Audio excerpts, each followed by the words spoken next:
Les amis, je vais commencer cette vidéo avec deux certitudes. La première, c'est que oui, je suis conscient que mon œil droit est rouge. Ça, c'est à cause du xénomorphe qui est venu me... Non, pas du tout, c'est juste du pollen, à mon avis, c'est... Veuillez ne pas m'en tenir rigueur. Hein. Et la deuxième, c'est que oui, dans la vidéo que j'avais fait sur le teaser, la réaction sur le teaser d'Alien Romulus, j'avais dit que je ne ferais pas, que je ne regarderais pas la bande-annonce d'Alien Romulus quand elle sortirait, que je voulais ne pas me spoiler. Ah, quel idiot j'ai été. Mais j'adore Alien, la saga Alien, donc forcément que j'ai regardé cette bande-annonce. Donc, petite vidéo réaction sur la bande-annonce. J'espère qu'elle va envoyer du pâté cosmique, j'espère qu'elle va roxer du poney, et j'espère qu'on va peut-être en apprendre un peu plus. Pas trop quand même, parce que les bandes-annonces, elles ont la fâcheuse tendance à faire 3 minutes et à tout spoiler. Parfois même, les bandes-annonces sont meilleures que les films.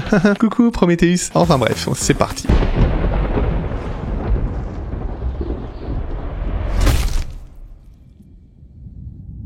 Tu tiens vraiment à passer le reste de ta vie ici? Tu sais bien que non.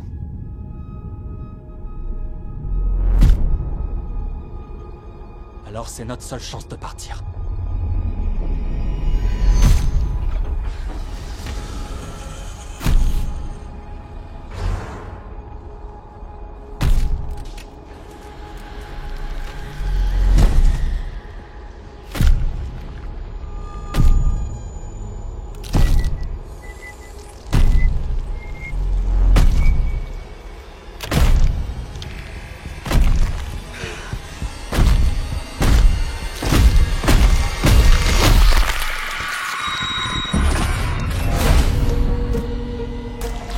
Qu'est-ce qui se passe?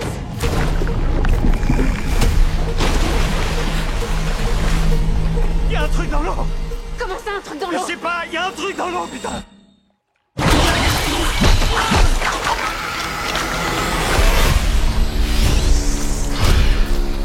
Cette saloperie nous traque! Ouvre la porte, vite! Courez!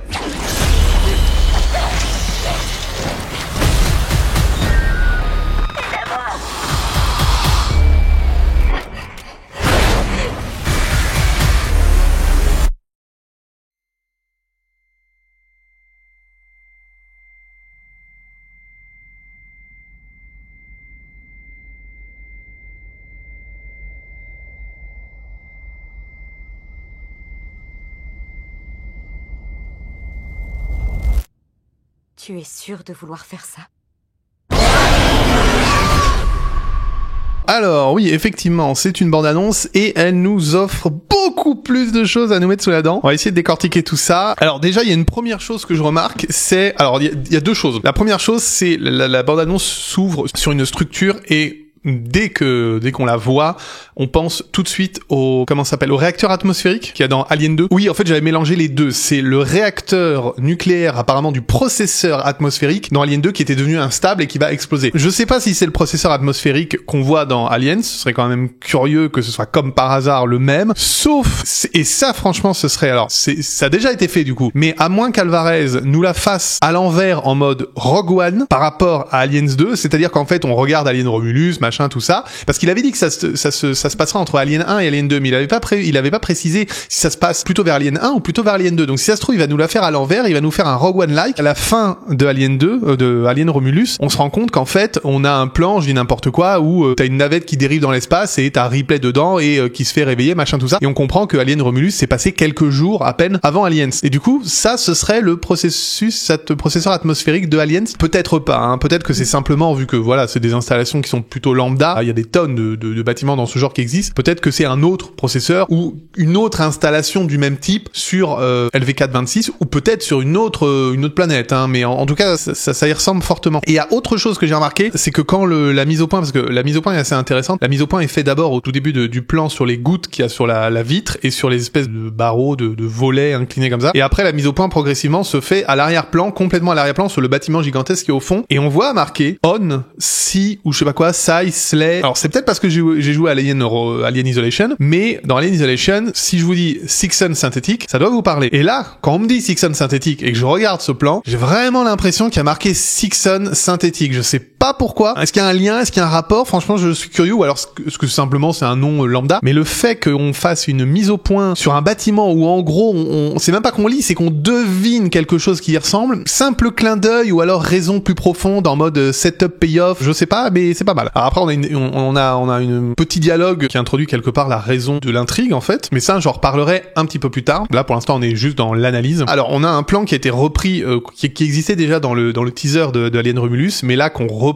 Et je sais pas si c'était exactement la valeur de plan. Dans mon souvenir, dans le teaser, il était beaucoup plus éloigné. Bah on comprend que la navette qui convoie les jeunes protagonistes va vers cette immense station. Je crois que j'avais pas remarqué dans le teaser, mais on a l'impression que cette station elle semble à l'abandon. On voit qu'il y a des débris qui flottent, ça a l'air vétuste, ça a vraiment station abandonnée, ça fait très genre urbex abandonné et tout quoi. Alors ensuite on a un plan sur une ouverture d'Iris. Alors je dis Iris parce que ça me fait furieusement penser à Stargate. Ça fait penser évidemment à tous les conduits de ventilation qu'on a dans la saga Alien. Je ne comprends pas pourquoi ils ont fait un iris qui s'ouvre en formant une sorte de soleil. C'est-à-dire que dans Alien 1, quand il y a Dallas qui se balade dans les couloirs et que les conduits de ventilation se ferment les uns derrière les autres pour lui permettre de progresser en empêchant éventuellement le xénomorphe de venir par derrière, c'était quelque chose de beaucoup plus rond. Il n'y avait pas cette forme un peu agressive. Et du coup, bah là j'ai l'impression que c'est un peu un modèle un peu cheap et je trouve que c'est dommage qu'ils aient pas reçu exactement, enfin qu'ils aient pas repris exactement la même forme. Alors après c'est pas gravissime en soi, on peut se dire que ça c'est des années et des années après du coup Alien 1 et que les iris ont évolué pour être peut-être plus performants et que cette forme-là répond à un cahier des charges machin. Ça n'engage que moi, mais je préférais l'iris du premier Alien où c'était vraiment là j'ai l'impression qu'en plus je sais même pas si c'est un effet technique ou si c'est un effet numérique parce que l'iris me paraît quand même assez artificiel alors que l'iris du premier Alien on sentait vraiment le frottement, c'était limite organique quoi. Alors on a à nouveau des plans qui me confortent dans le fait que Alvarez a parfaitement compris ce qu'on attendait d'un film Alien, c'est que voilà, ce plan il est vraiment parfait. Alors je suis pas ici pour casser du sucre sur Prometheus et Covenant, mais je suis désolé, quand on regarde l'identité graphique en fait du décor, on retrouve exactement les mêmes boudins, les mêmes tubes, les mêmes surfaces, le même décor, la même identité, la même patte que dans Alien 1 et Alien 2. On peut complètement faire un film en respectant le lore d'origine et Prometheus et Covenant se sont trompés complètement parce que on n'avait pas l'impression d'être dans un film Alien, on avait l'impression d'être dans un film futuriste, limite 2001 Odyssée de l'espace, alors que là on retrouve tout de suite en un plan, voilà, tu montres ce plan à n'importe qui a vu Alien, limite il va te dire c'est dans Alien 1 ou dans Alien 2. On sent l'identité visuelle de la saga. Et ça, j'ai l'impression que Alvarez l'a parfaitement compris, notamment au niveau du travail des lumières. C'est quelque chose que j'avais déjà remarqué dans le teaser. J'ai l'impression qu'il va faire un gros travail sur les lumières, sur la pénombre, sur le fait que les sources de lumière soient très diffuses, limite anecdotiques. On n'a pas beaucoup de lumière, on doit limite deviner plus qu'on voit les décors. Et ça, je trouve que c'est assez intéressant. Là encore, un plan où les protagonistes vont marcher dans le couloir. Alors je pense, j'expliquerai pourquoi je dis ça après, mais je pense que ça doit être au début du film. Et on sent encore que les couloirs, il y a la fumée, il y a une très faible luminosité. On a peut-être un spot au plafond, on a un peu de lumière qui vient de l'extérieur, mais comme les volets sont baissés, ça fait pas beaucoup d'effets. On a un peu de lumière qui vient des côtés, mais c'est masqué parce qu'il y a des trucs devant, etc., etc. Et du coup, on sent bien qu'on est dans le lore d'Alien. Là, on est vraiment limite, ça fait très Alien Isolation. Hein. Vous savez qu'en ce moment, je me suis remis à jouer à ce jeu. J'ai l'impression que c'est un mix entre Alien 1, 2 et Isolation par moment. Déjà, ça fait hyper plaisir de voir que l'identité graphique transparaît vraiment à travers le film. Je me suis posé des questions sur ce plan. Évidemment, il fait écho. Il y a beaucoup de plans dans cette bande-annonce où je vais parler du fait de faire écho à d'autres moments de la saga Alien. Ça ravira les fans, je pense, après à voir comment il va les utiliser, si c'est juste du recyclage pur et dur ou s'il y a vraiment une intention de réalisation derrière. Là, ce plan, il fait évidemment écho au plan dans Alien 2 où il découvre justement un trou qui est fait par le sang acide qui a dû être fait par un de ces gros cancres là dont parlait Ripley et on voit les structures, les ponts inférieurs. Là ça rappelle furieusement ce plan et du coup la question que je me pose c'est est-ce qu'on est bien en présence de trous qui ont été creusés par du sang ou est-ce que c'est autre chose, une explosion? Je pencherais pour du sang parce que ça paraît quand même étonnant qu'une explosion ait percé parfaitement à la verticale sans endommager le reste, ce qui sous-entendrait, parce que là c'est normalement au moment où ils arrivent, vu que la bande-annonce apparemment elle suit chronologiquement le film, ça sous-entendrait que quand ils arrivent, il y a déjà eu quelque chose qui s'est passé, il y a déjà eu du grabuge. Donc ça aussi, ça rappelle un petit peu la trame de Aliens, c'est-à-dire on arrive dans un endroit, on sait pas trop ce qui va se passer et on découvre qu'il y a eu un avant et que l'avant en question était quand même assez violent. Alors réalisateur de Evil Dead, évidemment, hein, on le sait, mais moi ce qui m'intéresse, c'est justement que derrière, on le voit pas tout de suite parce que justement il y a Evil Dead qui nous saute à la figure,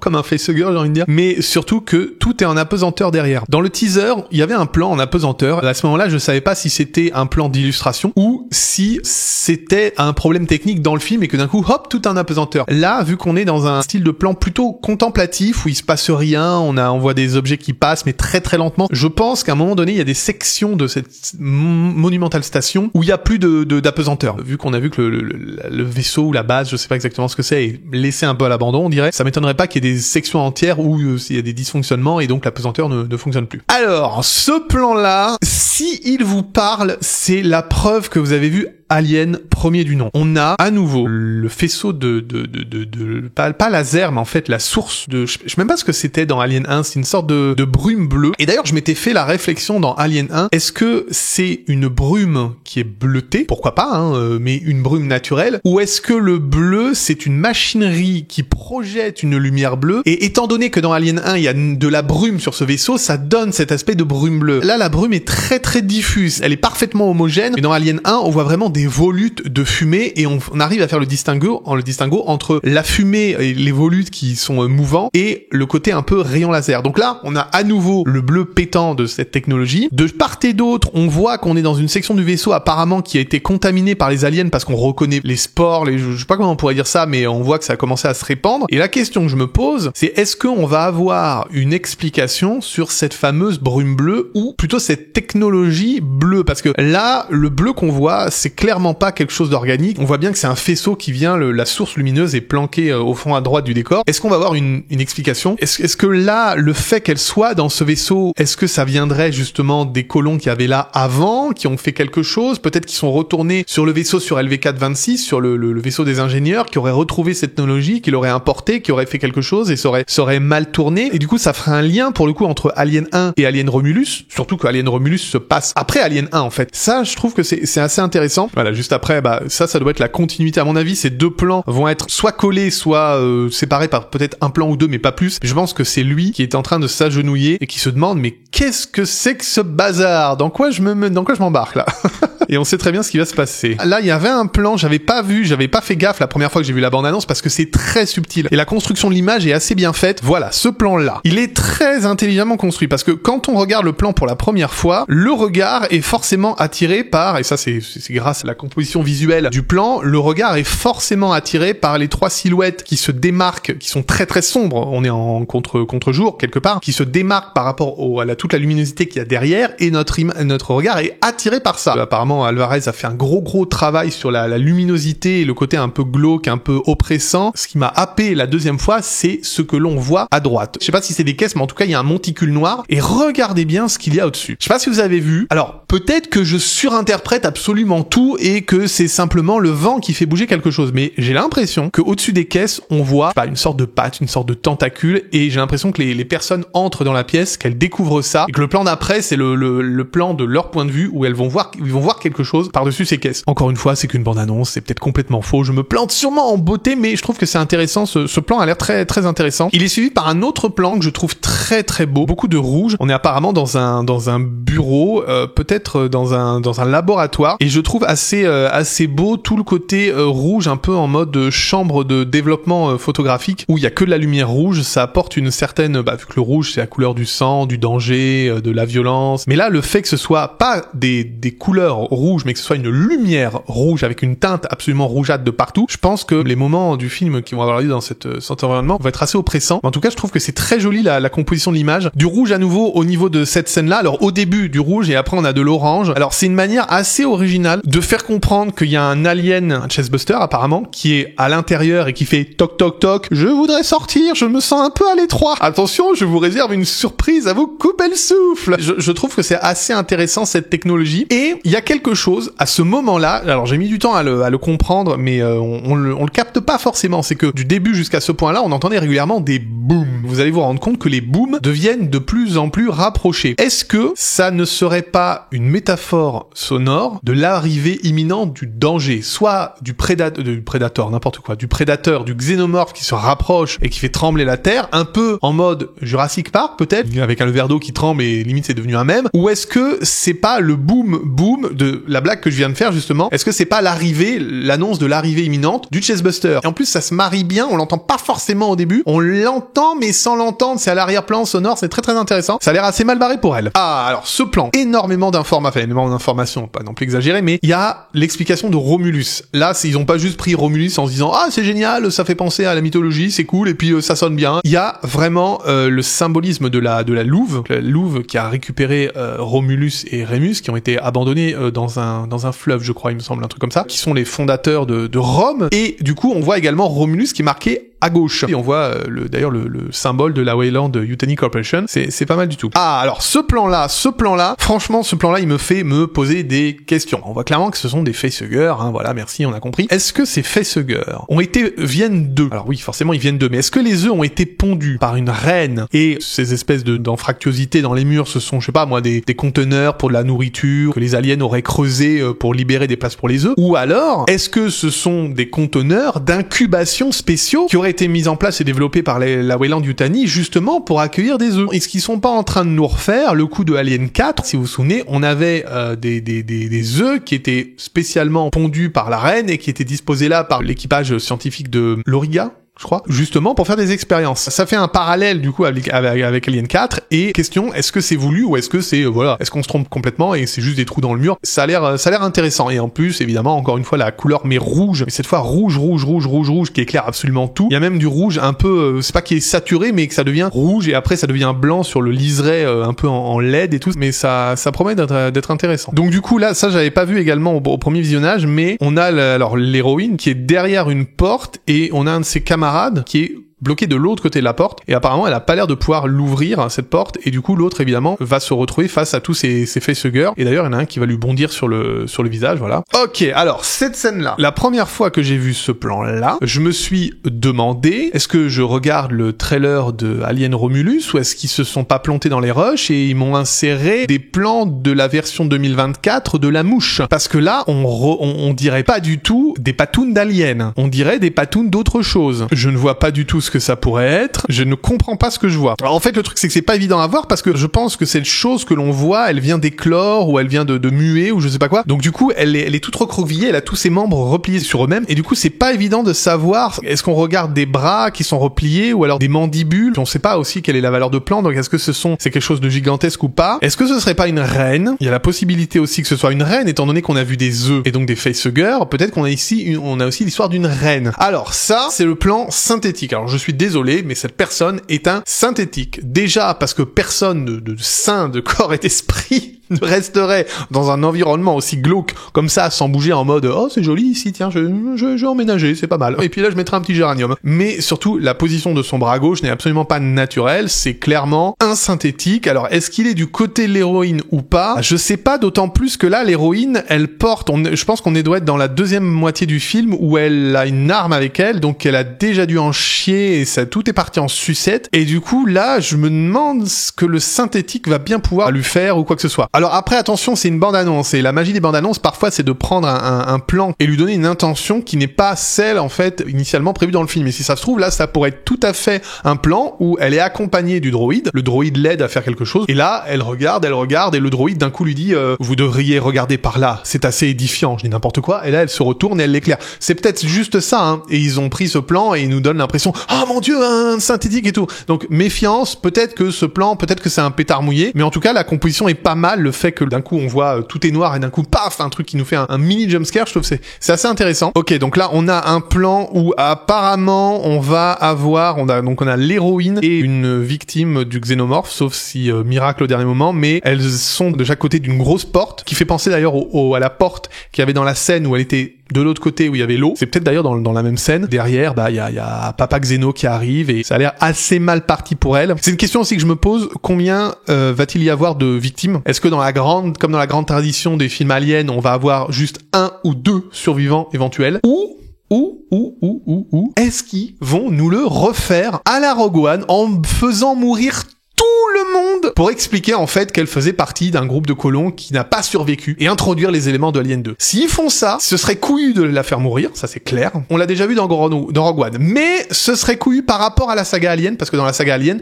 il y avait toujours au moins la survivante, Ripley, machin, tu sais, machin, sauf dans le 3. Donc s'ils la font mourir, franchement, ce serait assez couillu. Et donc, oui, j'aime beaucoup dire le mot couillu, c'est quand même étonnant. Et je me demande vraiment combien de personnes vont mourir malheureusement dans ce film. En tout cas, il y a une personne qui ne mourra pas et c'est moi, parce que moi j'ai une arme secrète et c'est Jones. Comment il va, mon gros machin? Vas-y, il recommence ses conneries. Sérieux, lâche-moi ou je te marave, t'es grand mort. Oh bah toi t'en ferais qu'une bouchée du xénomorphe, hein. Il ressemble pas du tout à Jones. Un peu quand même, un peu, regardez, il a le même charisme. Et par contre, il est aussi enveloppé que son papa. Toi t'es tellement enveloppé que quand on te fait la bise, y a un décalage horaire. Alors, on a le plan où le xénomorphe relève sa tête qui fait furieusement penser à un plan qu'on a dans Alien 1. D'ailleurs, je ne sais pas combien il va y avoir de xénomorphes. Étant donné qu'on voit plusieurs facehuggers, que ça a l'air d'être un beau bordel. Petite scène qui rappelle la scène dans Aliens lors du 4e acte où on a la reine qui a réchappé à l'explosion de la station, qui essaie de choper Newt alors que cette dernière essaie de s'échapper sous les grilles. Donc là, ça fait vraiment à nouveau un rappel à Alien 2. Il y a beaucoup de clins d'œil. Il y a beaucoup de clins d'œil. J'ai l'impression que Alvarez a beaucoup apprécié la saga et qu'il a essayé de distiller par-ci par-là des petits clins d'œil à la saga originale. Et alors à la fin, j'ai trouvé ça assez original, le fait que quand on arrive au fameux dans l'espace, personne ne vous entendra. Et ben en fait, il ne termine pas sur crier. Il y a pas l'image et en fait, il y a pas le son. Là, ça nous donne vraiment l'impression que même la bande-annonce ne contrôle plus le monstre, que ça brise. Alors, c'est pas vraiment que ça brise le 4e mur, mais ça donne l'impression que le danger et toutes les explosions et tout ça qui se passe dans le film arrive à déborder sur la bande-annonce et à saturer complètement. Je trouve le truc sonore assez intelligemment bien fait, c'est assez intéressant comme idée. Et d'ailleurs, c'est suivi de ce plan-là où on a, alors je sais pas si c'est un astéroïde ou c'est pas un vaisseau, hein, c'est un astéroïde qui entre dans le hangar. Alors s'ils l'ont mis dans la bande-annonce, c'est qu'il y a quand même une importance, mais je ne vois pas quoi. Potentiellement, bonne surprise. À nouveau, un plan avec quelqu'un qui est en suspension, à nouveau sans gravité. Tout à l'heure, j'avais dit que les plans où il va pas y avoir de gravité, c'est sûrement des plans d'exposition. On peut comprendre que effectivement, il va y avoir certaines sections de la station où il y a plus de gravité. Et au début, ils vont les découvrir. Et à un moment donné dans le film, la personne qu'on voit là, c'est peut-être l'héroïne. Elle va devoir y retourner pour une raison X ou Y et elle va être confrontée justement à cet environnement en gravité zéro. Et j'ai l'impression que ça va être très très intéressant parce que j'ai envie de voir un humain contre un xénomorphe sans gravité. Ça va être dantesque. J'adore ce plan. J'adore ce plan pour sa symétrie. D'ailleurs, très très intelligent. Ils ont pas fait apparaître Romulus parce que évidemment avec Romulus, il y a les courbes du R, du O et du U qui aurait fait complètement tâche en apparaissant en Aliens. C'est exactement ce qui s'est passé dans Prometheus où ils ont fait apparaître les courbes. Là, ils ont eu l'intelligence de faire apparaître simplement Alien et ensuite de mettre Romulus après. C'est vraiment bien pensé, c'est vraiment bien trouvé parce qu'en fait, on n'a pas besoin de voir apparaître Alien Romulus. On sait qu'on est dans la bande-annonce de Alien Romulus et en plus, le fait de ne faire apparaître que Alien, pour moi, c'est un clin d'œil un peu psychologique et visuel au fait que, regardez, maintenant, on revient dans votre saga, on est dans Alien. Oubliez tout ce que vous avez vécu avant, on est maintenant de retour dans Alien. Et je trouve que ça, c'est vraiment intéressant. Et puis, le I qui apparaît parfaitement au milieu, où on a le cône de lumière jaune, la symétrie, tout est noir, on a le A qui est ici, du coup, c'est le N qui est là. D'ailleurs, en parlant de partie, je me demande si ce Alien Romulus va se la jouer comme les autres en 4 actes au lieu de 3. Parce que normalement, au cinéma, la plupart des films se déroulent en 3 actes. On a la situation initiale où on explique les enjeux et on comprend les motivations des personnages. Ensuite, il va y avoir toute une série de péripéties, c'est le pivot, c'est l'élément central qui vont faire que ça commence à partir en sucette et on va essayer de résoudre des problèmes, des péripéties, des événements inattendus et après on a la résolution, le happy end ou le bad end, tout est bien qui finit bien, nanani, dans le meilleur des mondes, merci toi-même tu sais. Sauf que dans Alien, on nous a introduit un 4e acte, c'est-à-dire on pense que tout est terminé et en fait non, on pense que la petite Ripley elle est tranquillement en train de se mettre à walper juste pour le plaisir des lieux et ben en fait non, il y a un alien qui est resté à bord, on pense que elle est en train de congratuler l'androïde Bishop par rapport à tout ce qu'il a fait dans Alien 2, patati patata, et ben non, en fait il y avait la reine qui était toujours là. Dans Alien 3, on a ça avec l'arrivée des troupes de la Weyland-Yutani. Dans Alien 4, on a également ça avec le fait qu'on a le Newborn qui est en fait à bord de la navette et on pensait qu'il avait explosé avec le reste de la station. Ridley Scott l'a fait d'ailleurs dans Prometheus et dans Covenant à sa sauce, même bon, si c'est dans ces 2 films, ça passe beaucoup moins bien. Donc la question c'est, est-ce que ils vont nous refaire un 4e acte? Le génie d'Alvarez, ce serait que soit il ne le fasse pas et qu'on attende quelque chose qui ne vient pas, et donc là ce serait assez génial parce que du coup il nous surprendrait par l'absence de 4e acte, ou alors qu'il nous fasse croire qu'il y en a 4 et là bingo il nous en fait un 5e. Mais alors là il faudrait que ce soit assez intelligemment fait parce que arriver à faire une narration qui se renouvelle mais sans jamais s'étioler en 5 actes, c'est pas évident. Ou alors peut-être qu'il va juste faire 3 actes classiquement pour pas prendre de risques et si ça marche moi ça me va hein. Ok, donc là on a le plan où visiblement le synthétique est en train de se mettre à prier le grand patron des ports USB hein, visiblement. Je pense en fait qu'il est en train d'entrer soit en communication avec une navette à l'extérieur ou avec le vaisseau, ou alors il est en train de faire quelque chose au niveau de ses circuits, parce qu'on est dans Alien, on n'est pas dans un film de science-fiction où les mecs ont des pouvoirs surnaturels. Alors ce plan est absolument magnifique, j'ai dû le regarder plusieurs fois avant de comprendre, et je suis même pas sûr d'avoir compris. La première fois que j'ai vu cette scène, j'ai pensé qu'en fait elle s'écrasait dans des nuages, qu'elle entrait dans une atmosphère, mais ça me semblait un peu irréaliste que simplement en contact de nuages, même aussi dense soit-il, elle se désintègre comme ça. Donc je pense qu'en fait elle s'écrase sur une surface rocailleuse, mais comme on a à l'arrière-plan une immense géante gazeuse ou planète, un truc à l'arrière-plan, qui fait d'ailleurs un peu penser à la planète de Isolation, soit dit en passant, et bah ça nous donne l'impression qu'en fait ça fausse sa perspective et ça donnait l'impression que c'était des nuages. Mais en fait non, je pense que c'est vraiment la surface d'une planète qui a 2 planètes peut-être jumelles ou je sais pas quoi qui sont assez proches. Alors ce moment-là, je me suis posé des questions. Je me suis posé des questions sur ce que je voyais parce que visiblement la fille qui est là n'a pas l'air d'aller bien, ou alors elle est simplement en train d'accoucher. Elle était enceinte quand elle est partie à l'aventure avec ses copains, ce qui est pas irréaliste hein, parce que après tout c'est pas une militaire, elle a pas été engagée dans une mission,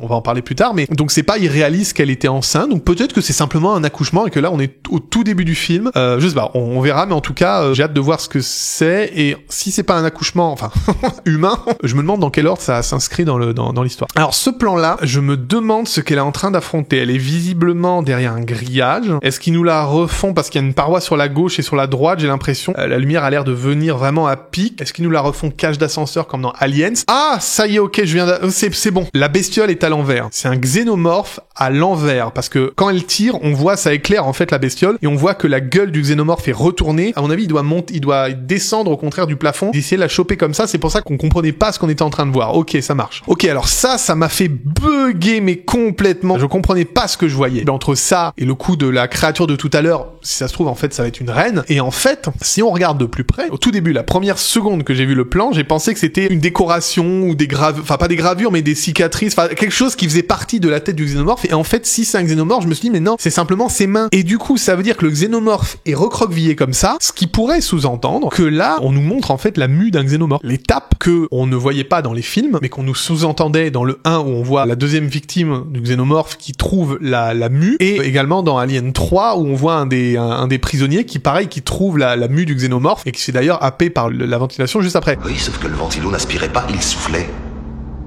Et donc là, est-ce qu'ils vont nous montrer la partie qu'on n'a jamais vue qui se situe entre le Chestbuster et le xénomorphe adulte? Franchement, ce serait pas mal du tout. Et pour le coup, ce serait d'une part quelque chose d'innovant qu'on n'a jamais vu dans la saga et du coup qui apporte du renouveau, mais qui s'inscrit complètement dans le lore de Alien. Et là, franchement, chapeau, très très très très bonne idée. Ok, donc toujours le sang acide ultra rapide. Alors franchement, s'il y a des chimistes parmi vous, les amis, ou des gens qui sont calés en acide, est-ce qu'il y a un acide ou une composition ou même un mélange qui est capable de faire ce genre de dégâts sur le métal aussi rapidement à cette vitesse-là? Je me suis toujours posé des questions. Est-ce que ça existe? Est-ce que ça peut exister? Ou est-ce que c'est quelque chose de totalement irréalisable? Ok, alors là, je comprends pas ce que je vois. Elle est en apesanteur et elle flotte au milieu de champignons. Mais potentiellement, c'est pas ça. Mais en tout cas, le visuel est bien sympa parce qu'on sent bien qu'il y a un truc qui est menaçant et que là, si elle touche ce truc, il va se passer un truc, hein, que ce soit un champignon ou juste autre chose, je sais pas quoi. Et on a le dernier plan. Elle est face à un alien. C'est vrai que la première fois que j'ai vu cette scène, je me suis dit, mais il y a quelque chose qui me dérange. Enfin, c'est pas que ça me dérange, mais ça me donnait une impression assez bizarre. Il y a quelque chose qui est pas normal chez l'alien, et en fait, en regardant plusieurs fois, je me rends compte de ce qui me troublait. C'est que cet alien, si on le regarde, il a la dégaine d'un porte-avions. Il est immense. Son torse est gigantesque. Il est immense. À la rigueur, sa tête, ça va encore, mais il est monstrueusement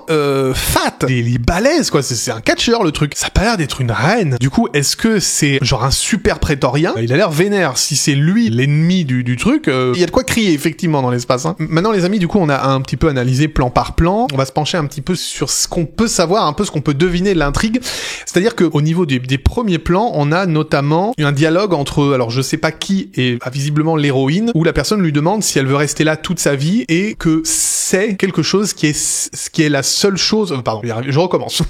On a une discussion où quelqu'un demande à l'héroïne si elle veut rester là toute sa vie, donc ce serait sur cette station coloniale ou je sais pas où, et apparemment il y aurait quelque chose qui leur permettrait de se barrer de là. Donc en fait, est-ce que ce groupe de jeunes, ils seraient pas à la recherche d'un objet, de plusieurs objets, ou de données, ou d'informations, ou je sais pas quoi, quelque chose, un pass, enfin des infos, je sais pas quoi, qui leur permettrait de partir définitivement, ou peut-être d'une navette, je sais pas, et d'aller vivre ailleurs. Du coup, on se retrouverait en présence de quelque part de ce qu'on appelle un MacGuffin, qui serait justement localisé là où se trouve, au choix, les œufs, le xénomorphe, le machin. En fait, ça se trouverait dans cette station un peu à l'abandon. Et en vrai, l'hypothèse d'un groupe de personnes qui va dans ce vaisseau immense pour aller chercher un moyen de se barrer, etc., ils se retrouvent confrontés par hasard à un xénomorphe, personnellement, ça fait vraiment sens par rapport au début de la bande-annonce. Parce qu'on a les dialogues, et juste après, on a une succession de plans où on voit clairement qu'ils débarquent sur la station, mais ils sont en méconnaissance totale du danger que représentent les xénomorphes. D'ailleurs, on le voit sur un plan notamment, ils sont en train de marcher rapidement dans un couloir, mais ils sont pas stressés. On le voit bien, ils sont pas stressés, ils sont pas paniqués. À ce moment-là du film, on est plutôt en mode, on va dans un lieu abandonné, limite on fait un peu d'urbex, mais surtout on récupère un truc et on se barre. On est en mode limite chill. Donc du coup, ça peut faire sens. Alors l'autre question, que s'est-il passé sur la station? Et ce que je trouve vachement intéressant, c'est justement qu'est-ce qui s'est passé sur cette station, sur ce vaisseau. On sait pas exactement de quoi il s'agit. On dirait plutôt un vaisseau, mais il y a forcément quelque chose qui a mal tourné. Et là,